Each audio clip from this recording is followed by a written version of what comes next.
Welcome back, everybody. Orange Track Outlaws. Today we are going to do our Diecast Graveyard Race Car Challenge. So we're actually going to do two cars this time because we are going to try to recreate the cars from the movie Days of Thunder. We're going to try to do Rowdy Burns' car, the Exxon car, and then the Mellow Yellow car that Cole Trickler rides there at the end. So here's a look at our two donor vehicles. These are a couple Lumina stockers. We're going to strip these down and get them repainted and get some stickers all over these things and see if we can't make them look like the movie cars. So up first here we have some basically identical Chevy Lumina stockers. They're actually almost super identical, other than let's see, the paint job just a little bit off. One's a little darker blue, one's a little bit lighter blue, and they do have some different wheels. One of them does have the Ultra Hot wheels, which looks pretty cool, but we will be cutting those out and saving those things for later. Pretty cool cars here. They are nice and heavy. They usually race well. They do have a metal chassis. But like you see here, everything is identical. Basically, the chassis is the same.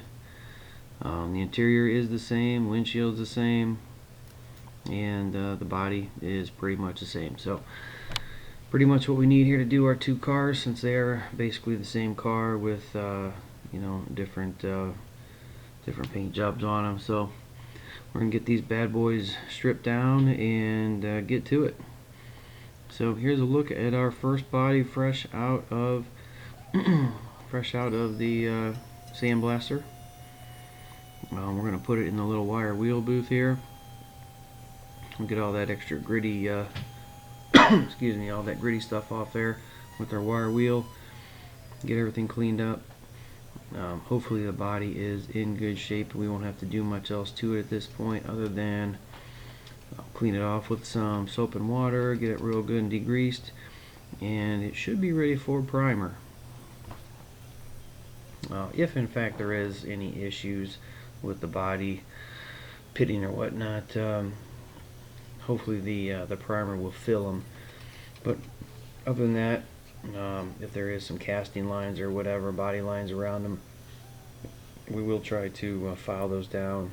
And anything else like inside the windows and whatnot, we'll get after those guys and file them down too.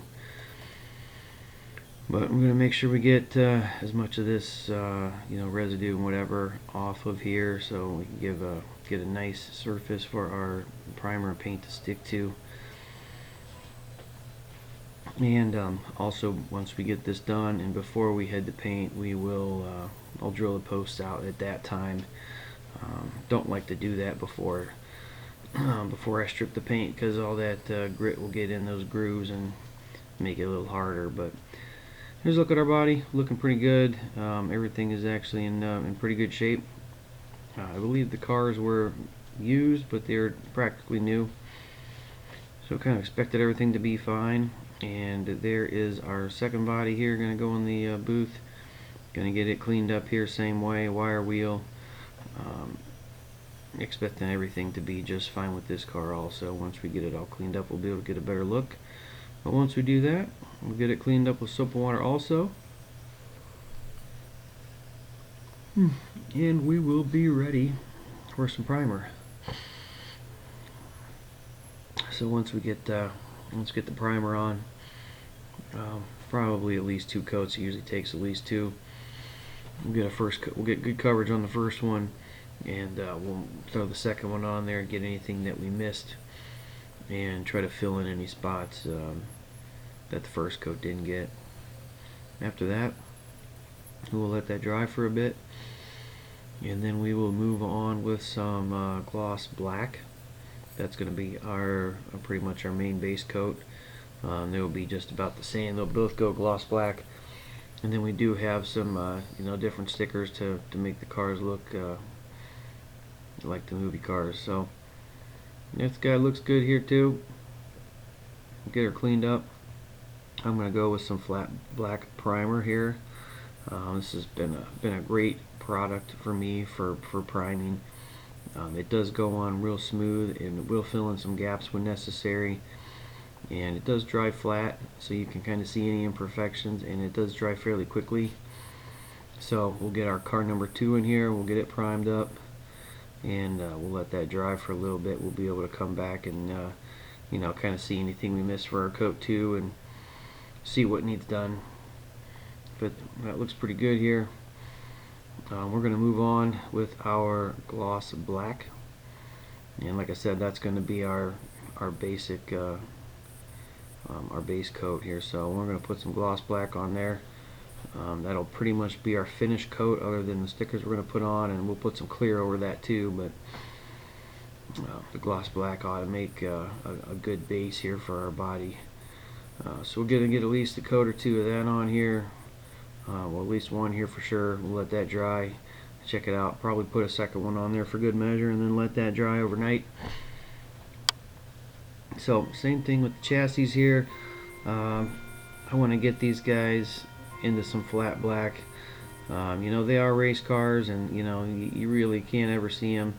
I'm sure they're not showroom quality under there, and they're not all chromed out and all whatnot. I'm sure they're dirty as all hell. So we're going to go ahead and make these flat black, and we're not really going to detail much of them up either. There's really not much going on here, so I thought it was more appropriate to have them like that. So we got all our stickers on. That was a bit of a pain in the butt.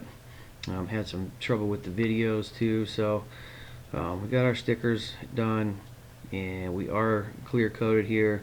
2 coats of clear coat. We did paint up the interior just a little bit, just to kind of set it off just a little bit. We did add some wheels. We had the Goodyears. You know, it's got to have Goodyears on it to be race ready like that. Here's a look at our number 51 Mellow Yellow car. It's looking pretty sharp also. Another pain in the butt with this, putting the tampos on there. Same thing with the interior, just a little bit different. Got a green roll cage on there instead of the black like the other one. But other than that, I think these cars are really represent, you know, how the cars looked in the movie pretty well.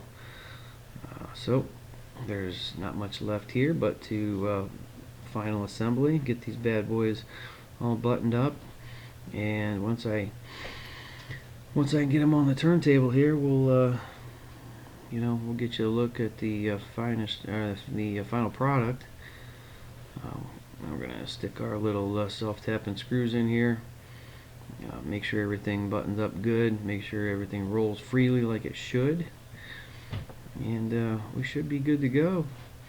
While I'm getting everything buttoned up here on these cars, I want to thank you guys for tuning in to another build of mine, and thanks to Paulie over there at the Diecast Graveyard for putting this challenge on. Pretty fun one. I do have a couple handful of ideas for some race cars, but I've been wanting to do these Days of Thunder cars for some time, and I figured this was the perfect opportunity, so why not? Let her rip. If you guys haven't already subscribed, please do so. Hit that like button, and check out all my other videos if you got a minute. If you guys like some races, I got some real cool races going on, trying to find out what the fastest Hot Wheels is. You know, there are a ton of them out there, and I'm telling you, the competition is pretty stiff, that's for sure. If that's your sort of thing, racing, check those out. If you guys like the restorations, check some of those out. I got some Redline restos going on. Do have a ton of other custom cars. Check those out. You know, please like and share those if you like them. That'd be great. And we just about got this last car buttoned up here. Pop this last screw in here, and we'll give you guys the usual before, the before shot, and then a little you know, after shot with, you know, the finished product. And you know, I think these cars really turned out great. They should look good in the case with the rest of my movie car customs. So that was just a fun one here. I've been wanting to do for a while. I think they turned out pretty dang good. So quick step back here and show you guys what we started with. Pretty basic Chevy Lumina stock cars. These ones just happen to be the Hot Wheels Racing Edition. with the all blue and the number 1. And this one here actually had the Ultra Hot wheels, which are pretty cool, but I ended up saving those. I'll probably use those for another project. But that's what we started with, guys.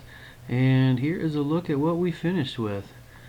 So here's a look at our two Rowdy Burns cars from the movie Days of Thunder, side by side here. We got the number 51 and the black Exxon. That's the car Rowdy drove for his pretty much all his shots there in the movie. And then there's the 51 mellow yellow car that Cole drove there near the end of the movie when Rowdy was laid up in the hospital and Cole took his car over. They put the new paint job on and kept his number. Pretty much the same car, just different paint scheme. So looks pretty cool. Here is a look by itself at the Exxon car. I try to get as many of the tampos on there as possible.